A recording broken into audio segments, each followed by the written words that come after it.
ప్రతి పేదవాడికి ఆత్మస్థైర్యాన్ని కల్పించే విధంగా వైద్య సేవలు ఉండాలని రాష్ట్ర వైద్య ఆరోగ్య శాఖ మంత్రి దామోదర్ రాజనరసింహ అన్నారు. వికారాబాద్ జిల్లా పరిగిపట్న కేంద్రంలో 27 కోట్ల నిధుల వ్యయంతో 100 పడకల ప్రాంతీయ ఆసుపత్రిని నిర్మించే పనులకు మంత్రి దామోదర్ రాజనరసింహ శంకుస్థాపన చేశారు. ఈ సందర్భంగా మంత్రి మాట్లాడుతూ 2 ఏళ్లలో కొత్త హాస్పిటల్ను అందుబాటులోకి తీసుకొచ్చి పరిగి ప్రజలకు వైద్య సేవలు విస్తరిస్తాయన్నారు. అన్ని రకాల స్పెషాలిటీ వైద్య సేవలు ఇక్కడ అందుబాటులోకి వస్తాయని మంత్రి తెలిపారు.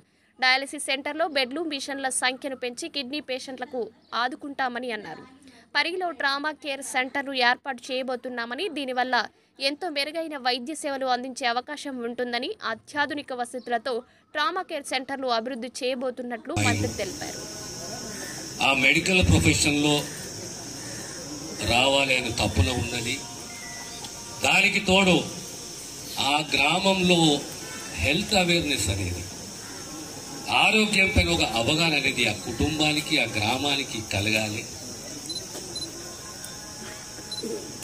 ఉపాధి, సేవ, భద్రత ఈ 3 కూడా ఆ కుటుంబానికి కలగాలి అనే ఒక ఆలోచనతోటి ప్రభుత్వం రాగానే, కాంగ్రెస్ ప్రభుత్వం రాగానే మొట్టమొదట 16 నర్సింగ్ కాలేజీలు, దానికి తోడు 8 మెడికల్ కాలేజీలు, 400 సీట్లు,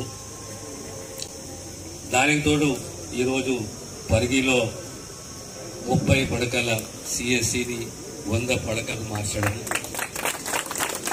అప్గ్రేడ్ చేయడము, అంటే ఒక ఏరియా హాస్పిటల్ స్థాయికి రావడము. ఆల్రెడీ మీ దగ్గర డయాలసిస్ సెంటర్ ఉందనుకుంటా కదా, డయాలసిస్ సెంటర్ ఉన్నది. 5 బెడ్స్ సరిపోతున్నాయి అంట కదా, సరిపోతున్నాయని చెప్తున్నారు. చాలా సంతోషంగా ఉంది. నేను ఒక అకాడమిషియన్ గా ఎన్నో విద్యా సంస్థలు, ఇంజనీరింగ్ కళాశాలలు, మెడికల్ కళాశాలలు, డెంటల్ కళాశాలలు స్థాపించి మన ప్రాంతంలో నాణ్యమైనటువంటి వైద్య సేవలు ఉండాలని మన గౌరవ ఆరోగ్య శాఖ మంత్రి గారికి దృష్టికి ఎన్నో సందర్భాల్లో నేను తీసుకొని పోవడం జరిగింది. ఇక్కడ ఉన్నటువంటి 30 పడకల ఆసుపత్రి మూలంగా ఇక్కడ ఉన్నటువంటి పేద ప్రజానికానికి న్యాయం జరగడం లేదు. ఇక్కడ ఒక 100 పడకల ఆసుపత్రి ఉండాలి. దానికి పెద్ద ఎత్తున 27 కోట్ల రూపాయలు శాంక్షన్ మన మంత్రి గారు ఇచ్చి దానికి ఈరోజు శంకుస్థాపన చేసే కార్యక్రమానికి ఇక్కడికి రావడం అంటే చాలా సంతోషించదగ్గ విషయం. ఈ యొక్క చంద్రయ్య నస్కల్ నుంచి ఎప్పుడు అడుగుతాడు, సార్ మన దగ్గర ఒక నర్సింగ్ హాస్పిటల్ కూడా పెడితే బాగుంటది అన్నాడు.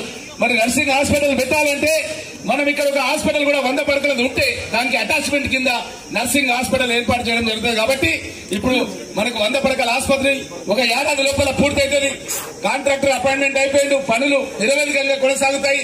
ఆ తర్వాత తప్పకుండా ఇక్కడ ఒక నర్సింగ్ కళాశాలను కూడా శాంక్షన్ ఇవ్వాలని నేను గౌరవ మంత్రి గారిని పరిగి ప్రజల తరఫున కోరుకుంటూ, అదేవిధంగా తప్పకుండా దీన్ని మన రూరల్ హెల్త్ సెంటర్ కింద కూడా దీన్ని ప్రమోట్ చేయాలని కోరుతూ ఈ సభకు విచ్చేసినటువంటి